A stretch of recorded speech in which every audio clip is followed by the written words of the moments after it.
தோழர்கள் அனைவருக்கும் வணக்கம். புஷ்பராஜ் நல்ல ஒரு தொடக்கத்தை கொடுத்துருக்காப்புல. எப்போவுமே ஒரு கிரிக்கெட் மேட்ச்ல இந்த ஓப்பனர் வந்து கொஞ்சம் நல்லா அடிச்சு அந்த பிச்சை ஃபார்ம் பண்ணி வச்சுட்டு போனாதான் அடுத்தது 1 டவுன் 2 டவுன் மிடில் ஆர்டர்ஸ்லாம் அதை கரெக்டாக பாலை பவுண்டரிக்கும் சிக்ஸருக்கும் அடிக்க முடியும். அந்த மாதிரி ஒரு நல்ல தொடக்க ஆட்டக்காரராக புஷ்பராஜ் இறங்கி தொடங்கி வைத்திருக்கிறார். புஷ்பராஜுக்கு இந்த நேரத்தில் நன்றி சொல்ல நான் கடமைப்பட்டிருக்கிறேன். நான் பேச வேண்டிய பல விஷயங்களை புஷ்பராஜ் பேசிட்டாரு. நல்ல வேளை ரொம்ப லேட்டாக இறக்கி விட்டுருந்தாங்கனாக்க நான் பேச வேண்டிய எல்லா பாயிண்ட்டையும் எல்லாரும் பேசியிருப்பாங்க. அதனால் கொஞ்சம் முன்னாடியே மைக்கை வாங்கிட்டேன். அதோட நாளை மறுநாள் காரைக்குடியில் ஒரு கருத்தரங்கம் இருக்குது, நான் குளத்தூர் மணி அவர்கள் தலைமையில். அதற்கு கொஞ்சம் ப்ரிப்பேர் பண்ணுறதுக்கு நேரம் தேவைப்பட்டதுனால கொஞ்சம் பேசிட்டு முன்னாடியே கிளம்புறேன் அப்படின்னு அனுமதி வாங்கிக்கிட்டேன். உங்ககிட்டே அந்த அனுமதியை நான் முன்னாடியே வாங்கிக்கிறேன். அந்த சீமான் பேசும்பொழுது சீமான்னு மரியாதையாக பேசணுமா பாருங்க, மக்கள் சொல்றாங்க, நாம எதுவும் சொல்லல. பாருங்க, மக்களுடைய எதிர்பார்ப்பு, மக்கள் என்ன நினைக்கிறாங்களோ அண்ணா சொன்னதுதான். மக்கள் கிட்ட போ, அவங்க என்ன எதிர்பார்க்கறாங்கன்னு பாரு, அவங்களுக்கு தேவையானதை செஞ்சு கொடுன்னு சொன்னாங்க. அதனால அண்ணாவினுடைய மாணவனாக இன்னைக்கு மக்கள் என்ன எதிர்பார்க்கிறாங்களோ அதை நம்ம நிவர்த்தி செய்ய வேண்டிய இடத்துல இருக்கோம். அதற்கான மேடையை தான் இன்னைக்கு மனோஜ் அவர்கள் ஏற்பாடு பண்ணியிருக்காரு. பிராமண கடப்பாறையை கொண்டு திராவிட கோட்டையை தகர்ப்பேன் அப்படின்னு பேசியிருக்காரு. என்ன பிராமண கடப்பாறையை பார்த்தாரு அவரு? ஒருவேளை அண்ணன் கேடி ராகவனுடைய வீடியோவை பார்த்துட்டு இந்த கடப்பாறை தான் சரியா இருக்கும் அப்படின்னு அவர் நினைச்சாரா என்னங்கிறது நமக்கு தெரியல. ஏன்னா நமக்கு அந்த வீடியோ எல்லாம் கண்ணு முன்னாடி வந்து போகும்ல, நீங்களும் எல்லாரும் பார்த்துருப்பீங்க. அந்த வீட்டிலலாம் நம்ம ஆயுதங்கள் இதெல்லாம் பயன்படுத்துவோம், அந்த விவசாயத்துக்கு தேவையான உபகரணங்கள்லாம். அதெல்லாம் துருப்பிடிச்சு போச்சுனாக்கா ஒரு பட்டை ஒன்று இருக்கும், அதை வச்சு தேய்ப்போம் அந்த துருப்பிடிச்சதை சரி பண்ணுறதுக்கு, புதுசு போல ஆக்குவதற்கு. அந்த மாதிரி துருப்பிடிச்ச அந்த கடப்பாறையை எப்படி கேடி ராகவன் பூஜை ரூம்களை வச்சு பூஜை போட்டு இதை ஆயில் சர்வீஸ் போட்டு இது எப்படி சரி பண்ணாரு அப்படிங்கிறத நீங்களாம் பார்த்துருப்பீங்க. ஒருவேளை அந்த கடப்பாறையை வச்சுக்கிட்டு தான் அண்ணன் திராவிட கோட்டையை பொழப்பேன் அப்படின்னு சொன்னாரா, இல்லை காஞ்சிபுரம் கோவில் கருவறைக்குள்ள அந்த கருவறை நுழைவு போராட்டத்தை செய்த தோழர் தேவநாதன் அவர்களுடைய அந்த வீடியோவில் உள்ள கடப்பாறையை பார்த்துட்டு பிராமண கடப்பாறை தான் சரியா இருக்கும் அப்படின்னு நினைச்சாரா அப்படிங்கிறது நமக்கு தெரியல. ஏன்னா இதுல ஒண்ணு மட்டும் சீமான் தெளிவா ஒத்துக்கிறாப்புல, அவருடைய கடப்பாறை மொன்ன கடப்பாறை அப்படிங்கிறது அவர் ஒத்துக்கிறாப்புல. நான் சொல்றது, நான் ரொம்ப கருத்து ரீதியாக தான் பேசிக்கிட்டு இருக்கேன், நான் சிங்கிள் மீனிங்ல தான் பேசுறேன். நீங்க டபுள் மீனிங்கா எடுத்துட்டீங்கன்னாக்கா அதுக்கு நிர்வாகம் பொறுப்பு இல்லை, யூடியூப் டஸ் பொறுப்பு இல்லை. நான் யூடியூப் டஸ் ஒருபோதும் நம்ம என்னைக்குமே டபுள் மீனிங்ல பேசியதே கிடையாது. யூடியூப் டஸ் அதை ஆதரிப்பதும் கிடையாது. நான் பேசுறது நீ என்ன பேசியிருக்கணும், திராவிடம்னு பேசும்பொழுது தமிழ்னு பேசினேன். அப்ப திராவிட கோட்டையை உடைப்பதற்கு நாம் தமிழர் கட்சி கடப்பாறையை கொண்டு வந்து நான் உடைப்பேன் அல்லது சீமானுடைய கடப்பாறையை கொண்டு தகர்ப்பேன் அப்படின்னு பேசியிருந்தாக்கா அதுல ஒரு லாஜிக் இருக்கு. இப்போ பிராமண கடப்பாறையை கொண்டு வந்தா திராவிட கோட்டையை உடைப்பேன் அப்படின்னாக்கா அப்போ உங்ககிட்ட உள்ள கடப்பாறை மொன்ன கடப்பாறை, அது துருப்பிடிச்ச கடப்பாறை, அது எந்த வேலைக்கும் உதவாத கடப்பாறை, அது சோழி முடிஞ்சு போன கடப்பாறை, அது ஒரு டம்மி துப்பாக்கி, அது ஒரு அட்டகத்தி, அது ஒரு பேப்பர் ரெவடி, அது ஒரு காகிதம் பொறுக்கி அப்படிங்கிறது அவர் தான் ஒத்துக்கிட்டாப்புல, நாம எதுவும் சொல்லல. அவரே அதுல லிட்டரலா வந்து ஒத்துக்கிட்டாப்புல. இந்த நாம் தமிழ் கட்சிங்கிற கட்சி திராவிடத்துக்கு எதிராக நாங்க ஆரம்பிச்சோம், ஆனா இந்த கடப்பாறை மொன்ன கடப்பாறையாக ஆகிவிட்டது அப்படிங்கிறது அவர் ஒத்துக்கிட்டு இருக்காப்புல. இப்ப இதெல்லாம் பேசும்போது உங்களுக்கு தோணும், ஏன் இப்படி எல்லாம் பேசணும் மேடைகள்ல அப்படின்னு சில பேர் தோழர்களுக்கு தோணலாம். சில ஸ்கேலை கொண்டு வந்து நம்ம கிட்ட நீட்டலாம். வேற என்ன பேசுறது? பிராமண கடப்பாறை வேற என்ன செஞ்சிருக்கு? பிராமண கடப்பாறை கருவறைக்குள்ள கசமுசா பண்ணியிருக்கு, பூஜர்முக்குள்ள புஜிக் புஜிக் பண்ணியிருக்கு.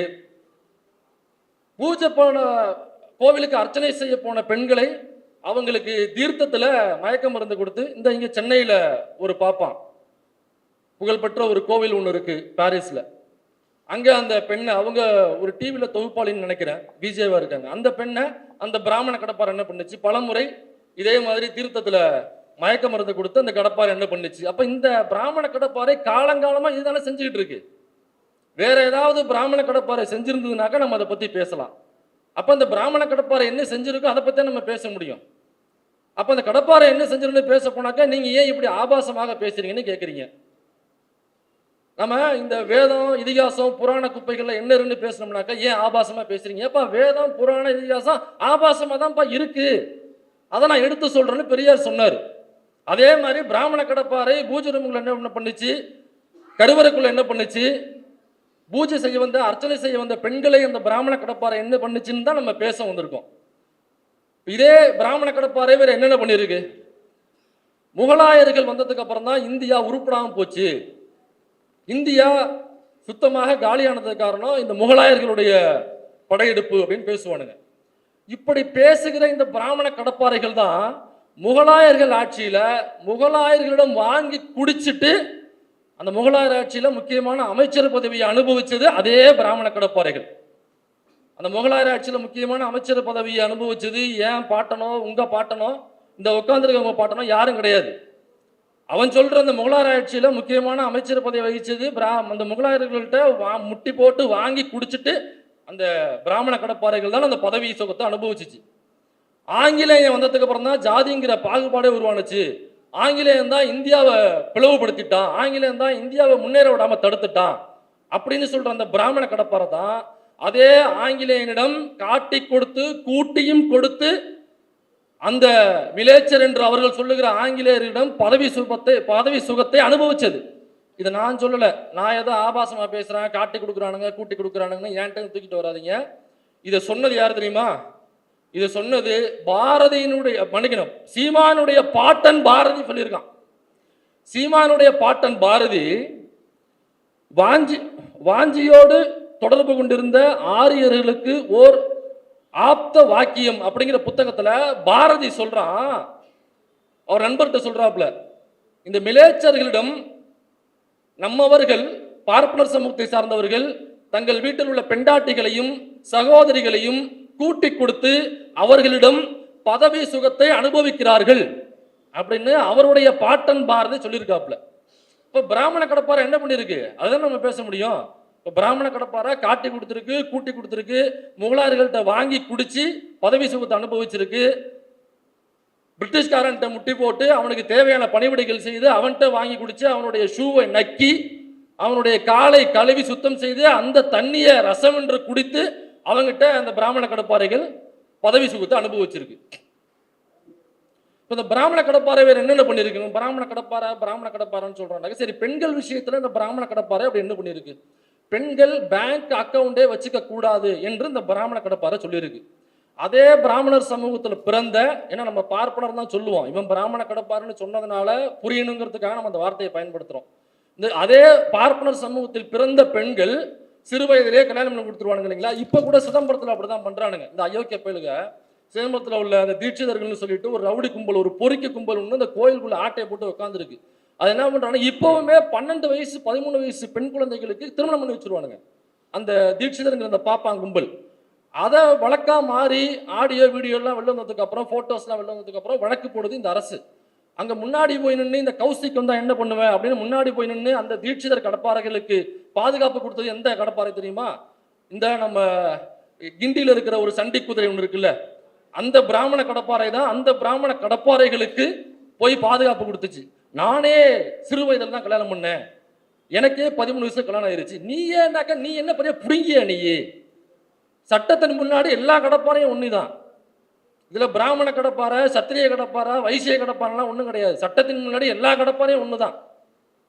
இதுல நீ என்ன பெரிய மண்ணான்னு மயிரான்னு கேட்கிறேன். நான் யாரையும் நம்ம குறிப்பிட்டு கேட்கல. இப்படி யாரெல்லாம் இந்த பெண் குழந்தை திருமணத்துக்கு ஆதரவு தெரிவிக்கிறாங்களோ அவங்கள கேட்கிறேன். அப்ப பிராமண கடப்பாறை செய்தது பெண்களை சிறு வயதில் திருமணம் செய்து கொடுப்பது. சிறு வயதிலேயே ஒருவேளை விதவை ஆயிட்டாங்க 8-9 வயசுல அப்படின்னாக்கா திரும்ப மறுமணம் செய்து வைக்க மாட்டாங்க. அப்படியே அவங்களுக்கு வெள்ளை புடவை அல்லது காவி கலர்ல புடவை சுத்தி விட்டு மொட்டை அடிச்சுட்டு வீட்டு முறையில உட்கார வைத்தது தான் இந்த பிராமண கடப்பாறை. வேலைக்கு செல்லும் பெண்கள் விபச்சாரிகள் என்று சொன்னது இந்த பிராமண கடப்பாறை. சீமானுடைய மனைவி வேலைக்கு போறாங்கன்னு நினைக்கிறேன் இல்லைங்களா? வக்கீல், அவங்களும் வேலைக்கு போகல. தகவலா சொல்றேன், நீங்க எதுவும் கனெக்ட் பண்ணிக்க, குடும்பமே வேலைக்கு போகாது அப்படின்னு சொல்றாரு.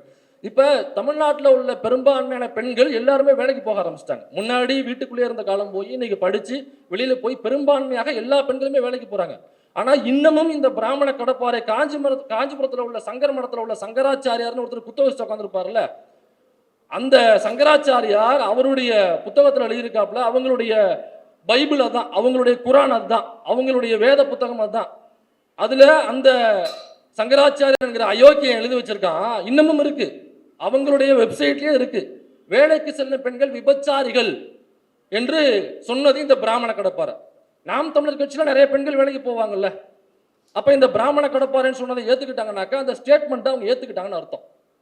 பிராமண கடப்பாறை செஞ்சது இதுதான். இடையில ஒரு பஞ்சு டைலாக் ஒன்று அடிக்கிறானுங்க போறவர, இது பெரியார் மண்ணு இல்ல, இது பெரியாரே மண்ணு தான் அப்படின்னு ஒரு பஞ்சு டைலாக் எங்க என்ன பிடிச்சிட்டாங்க. இது எல்லா மேடைகளையும் சொல்லி பெரியார் மண்ணு இல்லை, இது பெரியாரே மண்ணு தான், ஏதோ பெரிய புடிங்கி மாதிரி இந்த டைலாக் கூட்டு விட்டாங்க. சரி, பெரியார் மண்ணு இல்லை, இது பெரியாரே மண்ணு தானா? ஆமா, பெரியாரே மண்ணு தான், அதுல எங்களுக்கு மாற்று கருத்து இல்லை, பெரியாரே மண்ணு தான். உங்களுக்கு சந்தேகம் இருந்துச்சுனாக்கா சீமானுக்கோ நாம் தமிழர் கட்சிக்கோ ஆர்எஸ்எஸ் காரனுக்கோ எந்த சந்தேகமும் வேண்டாம். ஒருவேளை உங்களுக்கு சந்தேகம் இருந்ததுன்னா உங்களுடைய அந்த பெரிய நீண்ட கடப்பாறை இருக்குல்ல, ராஜாஜி என்கிற நீண்ட கடப்பாறை, அந்த ராஜாஜியை போட்டு புதைச்ச மண் இருக்குல்ல, அந்த மண்ணு தான் பெரியார் மண். உங்களுடைய சோ என்கிற ஒருத்தர், இந்த துக்ளக்குடைய முன்னாள் ஓனர் ஒருத்தர் இருந்தார்ல, சோ, ஆரியத்துக்கு ஆர்எஸ்எஸ்க்கு அதிமுகவினுடைய ஐடியா குருவாக இருந்தார்ல, ஐடியா மணியாக, அவரை தூக்கி போட்டு புதைச்சது பெரியார் மண்ணு தான். இங்க எவெல்லாம் சனாதனத்தையும் மனதர்மத்தையும் வர்ணாசிரமத்தையும் பார்ப்பனியத்தையும் தூக்கி கொண்டு வந்தானோ அவன் எல்லாரையும் போட்டு புதைச்சது பெரியார் மண்ணு தான். அந்த வகையில பெரியார் மண்ணு தான். இதுல உனக்கு ஏதாவது சந்தேகம் இருக்குனாக்கா ராஜாஜியை புதைச்ச இடத்துல போய் பொக்லிங் போட்டு நோண்டி அவனோட எலும்பு கூடோ அல்லது சாம்பலோ இருந்துச்சுனாக்கா அவனை தட்டி கேளு, பெரியார் மண்ணா அல்லது பெரியாரே மண்ணாங்கிறத அவன் ராஜாஜி சொல்லுவான். உன்னுடைய பாட்டம் பாரதியை புதைச்சது இதே பெரியார் மண்ணில் தான். இப்ப பெரியார் மண்ணு இல்லை, பெரியாரே மண்ணா, அவன் பெரியாரே மண்ணு தான். இந்த பெரியார் மண்ணில் தான் ஒன்னையும் போட்டு புதைக்க போறோம். இப்படி பெரியார் மண்ணு இல்லை, பெரியாரே மண்ணு தான்ட்டு எவன்லாம் வந்தானோ எல்லாரையும் போட்டு புதைச்சா அவங்களுக்கு இரங்கல் கடிதம் எழுதியது இந்த பெரியார் மண்ணு தான். பிராமண கடப்பாறை, திராவிட கோட்டை, இந்த திராவிட கோட்டை தான், இந்த திராவிட சித்தாந்தம் தான் ஒரு காலத்துல இந்த திராவிட கடப்பாறைகளையே காப்பாற்றியது. எப்படின்னா, நம்ம காந்தி இறந்து போனாரு, காந்தி இறந்த பொழுது காந்தியை கொன்றது ஒரு இஸ்லாமியர் அப்படின்னு சொல்லிட்டு ஒரு வதந்தியை பரப்புனாங்க. அந்த வதந்தியும் உடனடியாக முறிக்கப்பட்டு காந்தியை கொன்னது கோட்சே என்கிற ஆர்எஸ்எஸ் சார்ந்த ஒரு ஊதாரி பாப்பான் என்று எழுதினாங்க. அன்னைக்கு அண்ணா எழுதினாரு, பெரியார் எழுதினாங்க. அதுக்கப்புறம் தான் மக்களுக்கு தெரிய வந்தது காந்தியை கொன்னது கோட்சே என்கிற ஒரு ஆர்எஸ்எஸ் அமைப்பை சார்ந்த ஒரு பாப்பான் என்பது தெரிய வந்தது. அன்னைக்கு காங்கிரஸ் ஒரு பேர் இயக்கம், அவங்க உடனடியாக ஒரு பார்ப்பன் தான் கொண்டானான்னு சொல்லிட்டு அவங்கள கொஞ்சம் பேர் வந்து பார்ப்பனர் யாரு, பார்ப்பனர் அல்லாதவர் யாருன்னு தெரியும் இல்லைங்களா, அவங்க எல்லாரும் அக்ரகாரத்தை கொளுத்தியே தீருவேன், அக்ரகாரத்தை சுத்தமா அழிச்சே தீருவேன்னு சொல்லிட்டு கிளம்பிட்டாங்க. திராவிட கழகத்துக்கு சொல்லவே தேவையில்லை. அது வந்து ஒரு காஞ்ச சருகு மாதிரி தான் பார்ப்பனர்களுக்கு எதிரான மனநிலை. அப்ப இப்படி ஒரு சம்பவம், இப்படி ஒரு வாய்ப்பு கிடைக்கும் பொழுது திராவிடர் கழகமோ காங்கிரஸோ பயன்படுத்தி இருந்தா என்னவா இருக்கும்? அப்ப இதை பயன்படுத்த விடாமல் அன்றைக்கு வானொலியில் பேசி அந்த பிராமண கடப்பாறைகளை, அந்த அக்ரகார கடப்பாறைகளை காப்பாற்றியது இந்த பெரியார் மண்ணு தான். நீ சொன்ன பெரியாரே மண்ணுன்னு, அந்த பெரியாரே மண்ணு தான் நீ சொல்ற பிராமண கடப்பாறைகளை காப்பாற்றியது.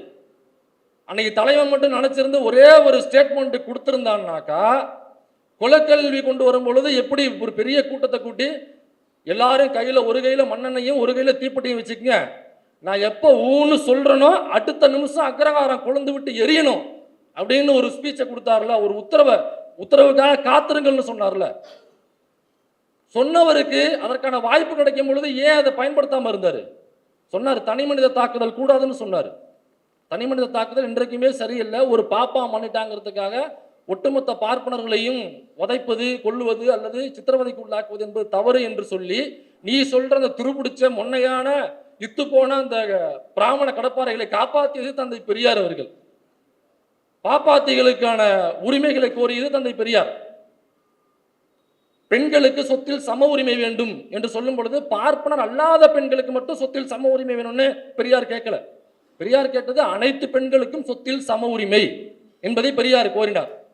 அன்னைக்கு எதிர்த்தது யார் தெரியுமா? இதே பிராமண கடப்பாறைகள் தான் அன்னைக்கு எதிர்த்துச்சு. ஆனா அன்னைக்கு பிராமண சமூகத்தில் பிறந்த பெண்களுக்கும் உரிமை கோரியது இதே தந்தை பெரியார் அவர்கள்.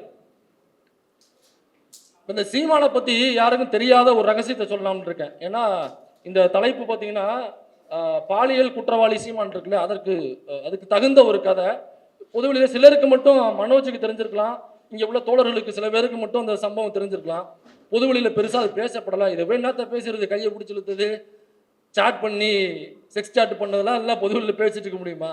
ஆனா இருந்தாலும் உங்களுக்கு ஒரு கதையை சொல்ல, சமீபத்தில் நடந்த விஷயம்.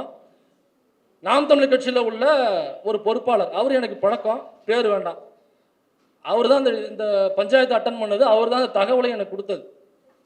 சமீபத்தில் என்ன நடந்திருக்குனாக்கா, ஒரு நாள் சீமானுடைய வீடு வெளியில் பார்த்தீங்கன்னாக்கா, சீமானுடைய அந்த அடித்தொண்டையிலேருந்து கத்துவாப்புல இல்லை, அந்த மாதிரி அடித்தொண்டையிலேருந்து சீமான் கத்துற சவுண்டு அந்த தெரு முழுக்க கேட்குது. ஏன்னா வேற யாரும் புந்து அடிச்சிட்டாங்களா, அல்லது பெரியார் அமைப்புகள் உள்ள புந்து தாக்குதல் பண்ணிட்டாங்களா, என்ன ஏதுன்னு ஒரே பதட்டமாக இருக்குது. இந்த பதட்டமான சூழலில் ஒரு ஃபோன் கால் போகுது, நைட்டு 2:30 மணி ஃபோன் கால். முக்கியமான 2 பொறுப்பாளர்களுக்கு மட்டும்தான் அந்த ஃபோன் கால் போகுது. ஃபோன் காலில் எடுத்து அந்த பக்கம் யார் பேசுகிறாங்கனாக்கா, வீர தெலுங்கச்சி கயல்விழி அவர்கள் பேசுகிறார். நமஸ்காரம் அண்டி, பாவனாரா அப்படின்னு கேட்டுட்டு உடனடியாக வீட்டுக்கு கிளம்பிவாங்க அப்படின்னு ஒரு தகவல் மட்டும் ஃபோனில் கட் பண்ணிட்டாங்க. சரி, ஏதோ பிரச்சனை போல் இருக்கு, என்னதுன்னு தெரியலன்னு சொல்லிட்டு அந்த 2 பொறுப்பாளர்களும் அந்த நேரத்தில் கிளம்பி வீட்டுக்கு போகிறாங்க. வீட்டுக்கு போனாக்கா கதவை திறக்கிறாங்க. கதை திறந்து பாவனாரா அப்படின்னு சொல்லிட்டு உள்ள வரவேற்கிறாங்க. வீர தெலுங்கச்சி கயல்விழி அவர்கள் வரவேற்கிறார்.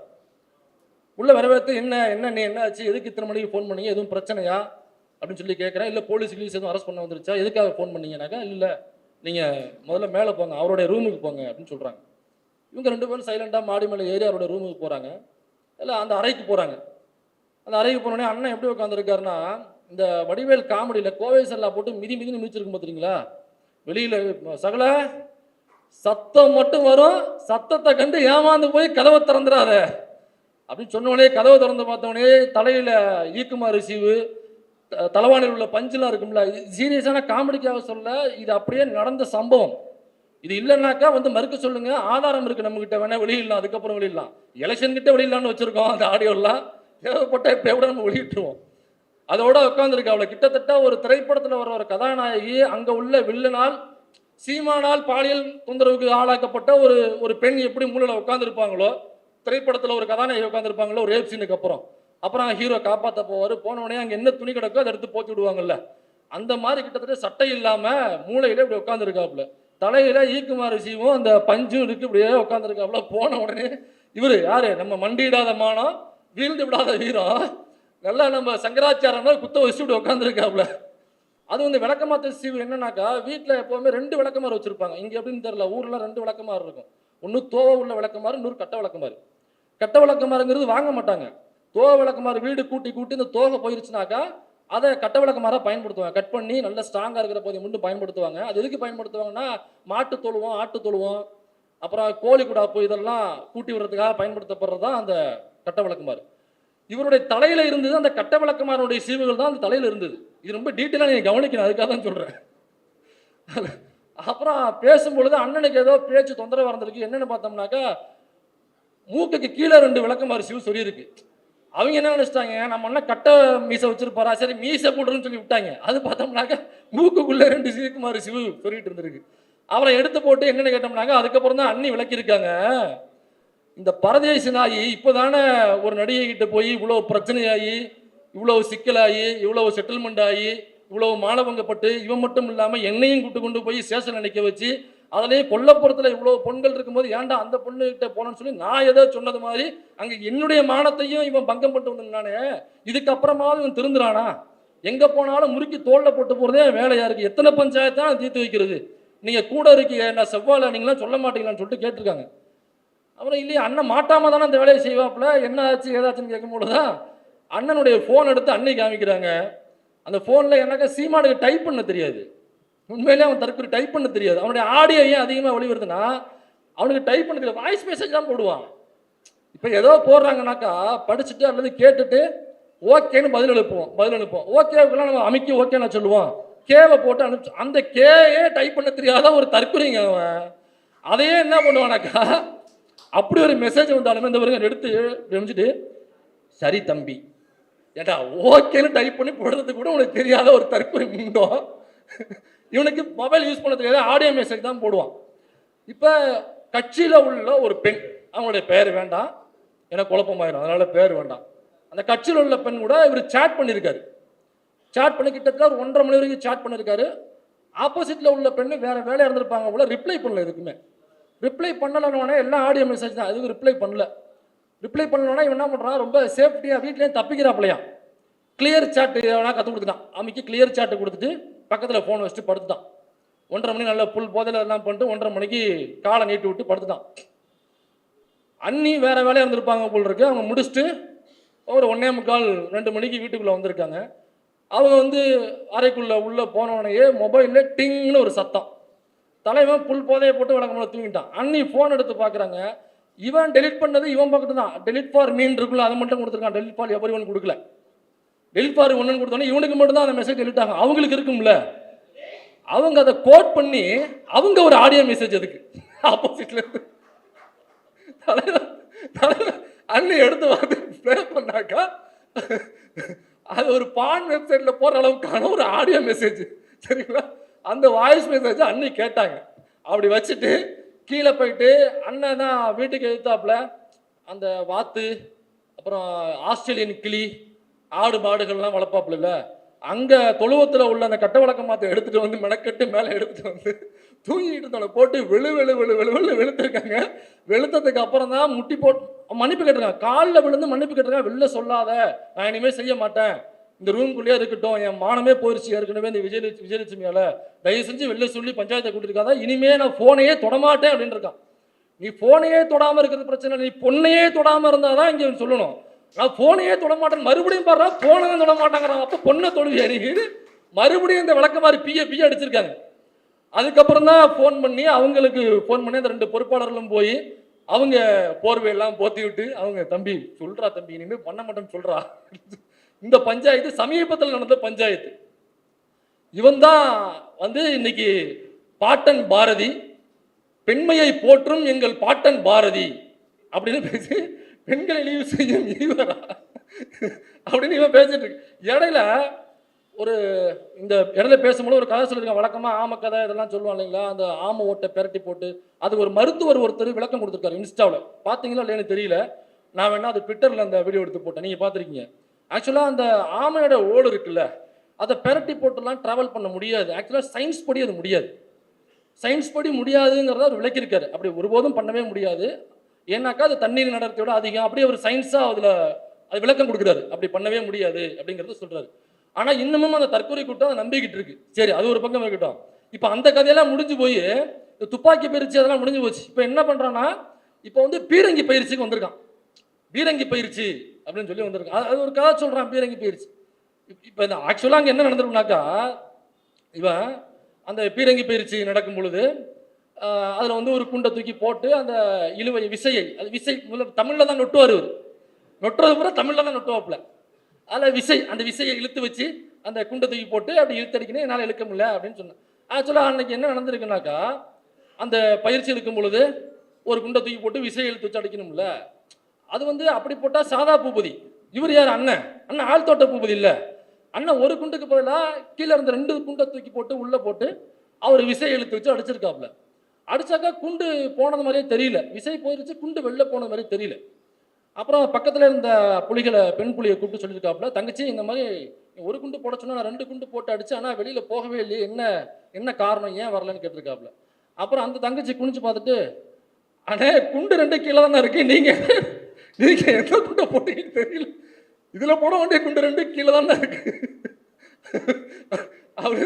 அதுதான், அதனால தான் அது ஒரு மொன்ன கடப்பார.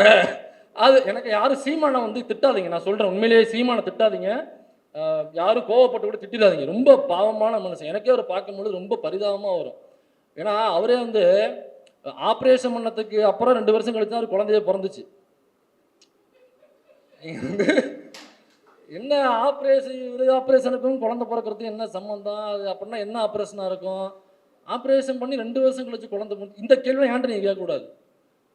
நீ வேற எதுவும் கனெக்ட் பண்ணிங்கனாக்கா நான் பொறுப்பு கிடையாது. ஆப்ரேஷன் பண்ணி 2 வருஷம் கழிச்சு தான் அவனுக்கு குழந்தை பிறந்துச்சு. அது எப்படி என்ன அந்த அதுக்குள்ளே போகாதீங்க, அதை ஆப்ரேஷன் பண்ணாதீங்க, நீங்கள் ஆப்ரேஷன் பண்ணாதீங்க. இது தகவலாக நான் சொல்கிறேன். அந்த கட்சியிலேருந்து வெளியேறிய ஒரு தோழர் ஒருத்தர், அவர் தான் பேட்டியில் சொல்லும் பொழுது, இல்லை அது வெத்து பாக்கி முன்னாடியே ஆப்ரேஷன் பண்ணிட்டாச்சு. இல்லை நான் சொல்கிறது என்னன்னாக்கா, ஆப்ரேஷனாக வேற ஏதாவது ஆப்ரேஷன் பண்ணியிருக்காங்க, நீங்கள் எதுவும் திரும்ப அரிசி பருப்பு கொடுக்குற ஆப்ரேஷன் நினச்சிட்டிங்கனாக்கா அது கம்பெனி பொறுப்பாக்காது. ஆனால் ஒருபோதும் பாருங்க, விஜய் வந்து இப்போ ஈரோட்டில் போட்ட மீட்டிங் போட்டாப்புல இல்லை, அதில் ஒரு டைலாக் வந்து பயங்கர ஃபேமஸ் ஆனிச்சு. தம்பி இறங்கு, தம்பி இறங்கு, தம்பி இறங்குப்பா அப்படின்னு சொன்னாப்புல இல்லை. இந்த டைலாக சீமானால ஒருபோதும் சொல்ல முடியாது. ஒருபோதும் இந்த டைலாக சீமானால் சொல்லவே முடியாது. சரி, இந்த பிராமண கடப்பாறை வேற என்னென்ன பண்ணியிருக்கு? குஜராத்தில் கலவரம் பண்ணியிருக்கு, உத்தரப்பிரதேசத்தில் இஸ்லாமிய கிறிஸ்தவர்களுக்கு எதிராக வன்முறைகள் பண்ணியிருக்கு, ஒடிசாவில் இஸ்லாமியர்களை அடித்து கொண்டிருக்கு, குஜராத்தில் இஸ்லாமியர்களுக்கு எதிரான கலவரம் பண்ணியிருக்கு. அங்கே உள்ள ஒரு சிறுமியை கோவில் கருவறைக்குள்ள வச்சு பாலியல் உணர்வு செஞ்சு கொன்று பக்கத்தில் உள்ள நதியில் போய் தூக்கி போட்டிருக்கு. இன்னும் என்னென்ன பண்ணிருக்கு இந்த பிராமண கடப்பாறைனாக்கா இந்த மாதிரி நிறைய விஷயங்களை இந்த பிராமண கடப்பாறை பண்ணிருக்கு. சரி, திராவிட கோட்டை என்ன பண்ணிருக்கு? திராவிட கோட்டை என்ன செஞ்சிருக்குன்னா, பட்டியல் சமூகத்தை சார்ந்த மாணவர்கள் டிகிரி முடிச்சிட்டாங்கன்னாங்க போதும், ஏதோ ஒரு பேச்சுலர் டிகிரி முடிச்சிட்டாக்க போதும், அவங்கள எந்தவித செலவும் இல்லாமல், ஜீரோ காஸ்ட், எந்த செலவும் இல்லாமல் அந்த பெண்களை, அந்த மாணவர்களுக்கு, ஆண்களோ பெண்களோ, அந்த மாணவர்களுக்கு, எஸ்சி எஸ்டிக்கு மட்டும்தான் அது உண்டு, அந்த மாணவர்களுக்கு ஃபாரின் போய் படிக்கிறதுக்கான முழு தொகையும் அரசே ஏற்றுக்குது. இந்த திமுக அரசு தலைமையேற்றதுக்கு அப்புறம் 174 பேரை பட்டியல் சமூகத்தை சார்ந்த மாணவர்களை ஃபாரினுக்கு அனுப்பி படிக்க வச்சிருக்கு. எந்தவித செலவும் கிடையாது. இதற்கு சட்டமன்றத்தில் குரல் கொடுத்த விடுதலை சிறுத்தைகள் கட்சியினுடைய சட்டமன்ற உறுப்பினர்களுக்கு பெரும் பங்கு உண்டு. இப்போ இந்த 174ங்கிறது என்னவாக மாறி இருக்கு? இந்த திராவிட கோட்டை என்ன பண்ணியிருக்குன்னா, இந்த 174ங்கிறத 350 மாணவர்களாக அடுத்த செஷன் அனுப்ப போறாங்க. அதற்கு ஒதுக்கப்பட்ட தொகையை டபுளா இன்க்ரீஸ் பண்ணியிருக்காங்க. அப்போ 174 பேர் ஏற்கனவே போயிருக்காங்கனாக்கா அடுத்த செஷன் போகும்பொழுது 350லேருந்து 400 மாணவர்கள் ஃபாரினில் போய் படித்து அங்கேருந்து ஸ்காலர்ஸாக வருவாங்க. நீங்கள் யோசிச்சு பாருங்க, இந்த பிராமண கடப்பாறைகள் பிராமணர் அல்லாத சமூகத்தை சார்ந்தவர்களை தெருவுக்குள்ள வரக்கூடாது, செருப்பு போடக்கூடாது, தோளில் துண்டு போடக்கூடாது, நீ படிக்கிறதுக்கு ஸ்கூலுக்கு வரக்கூடாது, நீ ஒருவேளை படிச்சினாக்கா உனக்கு ரிசர்வேஷன் வேலை வாய்ப்புல கிடையாது, ஒருவேளை ரிசர்வேஷன் வேலை வாய்ப்பு உண்டுன்னு நீ சட்டம் போட்டாலும் அதை நான் நிறைவேற்ற மாட்டேன், 27% ஓபிசிக்கு ரிசர்வேஷன் இருந்தாலும் நான் 12% தான் ஐஐடியில் வச்சிருப்பேன், அதை தாண்டி உனக்கு ஒருபோதும் ரிசர்வேஷன் கொடுக்க மாட்டேன், இந்த சாதியில பிறந்தியா நீ கோயிலுக்குள்ள வரக்கூடாது, இந்த சாதியில பிறந்தியா நீ கண்ணிலேயே படக்கூடாது, தூரமா தான் நிற்கணும் என்று சொன்ன இந்த பிராமண கடப்பாறைக்கு எதிராக திராவிட கோட்டை என்ன செஞ்சுட்டாக்கா, ஃபாரினுக்கு அனுப்பி படிக்க வச்சு, ஃபாரின்ல உள்ள பல்கலைக்கழகங்களை படிக்க வச்சு ஸ்காலர்ஸா மாத்திருக்கு. முன்னாடி ஃபாரின் போகும்பொழுது நம்ம என்ன வேலைக்கு போவோம்? சாதாரண கட்டட வேலைக்கு, பிட்டர் வேலைக்கு, அந்த ஷிப்யார்டு வேலைக்கு தான் பெரும்பான்மையாக போவோம், சிங்கப்பூருக்கும் மலேசியாவுக்கும். ஆனால் இன்னைக்கு இந்த தலைமுறை, நான் சார்ந்த என்னுடைய தலைமுறை ஃபாரினுக்கு போகிறது, இந்த முடிச்சிருந்தோம், ஃபாரினுக்கு போகும்போது என்ன எங்கே போகிறோம்னாக்கா சிங்கப்பூருக்கோ மலேசியாவுக்கோ பிட்டர் வேலைக்கோ சாதாரண அடிப்படை வேலைக்கோ போகிறது இல்லை, அமெரிக்காவுக்கும் லண்டனுக்கும் ஜெர்மனுக்கும் பிரான்ஸுக்கும் ஐடி கம்பெனியில் வேலை செய்கிற முக்கியமான பொறுப்புகளுக்கு தான் இன்னைக்கு அவன் இன்டர்வியூ அட்டெண்ட் பண்ணி போயிட்டு இருக்கான். அப்போ பிராமண கடப்பாறை என்ன செஞ்சிச்சு, திராவிட கோட்டை என்ன செஞ்சிச்சு அப்படிங்கிறத நீங்கள் நல்லா புரிஞ்சுக்கணும். நமக்கெல்லாம் தெரியும்னு வச்சுங்களா, இருந்தாலும் மக்களுக்கு போய் சேரணும், இதுக்கெல்லாம் பதில் சொல்லணும், சொல்ல மாட்டான் ஒருபோதும். ஏன்னாக்கா அது ஒரு வெத்து துப்பாக்கி. நான் சொல்றது அவன்கிட்ட கருத்து இல்லைங்கிறதுனால வெத்து துப்பாக்கின்னு சொல்றேன். திரும்பவும் நீங்க வேற எதையும் கனெக்ட் பண்ணிக்க கூடாது. கடைசியா ஒரே ஒரு பஞ்சை போட்டு முடிக்கலாம்னு நினைக்கிறேன். அது எல்லாருக்கும் புரியணுங்கிற அவசியம் இல்லை. இந்த மேட்ரு புரிஞ்சவங்களுக்கு மட்டும் இந்த பஞ்சு புரிஞ்சா போதும். குறிப்பா அண்ணன் சீமானுக்கு இது புரியும், அதனால அவருக்கு மட்டும்தான் இந்த கடைசி பஞ்சு. அண்ணே, நீ டிரைவரை வேலையை விட்டு அனுப்பியிருக்கலாம், ஆனா அந்த டிரைவர் தான் இன்னமும் காரை ஓட்டிக்கிட்டு இருக்கான். நன்றி, வணக்கம்.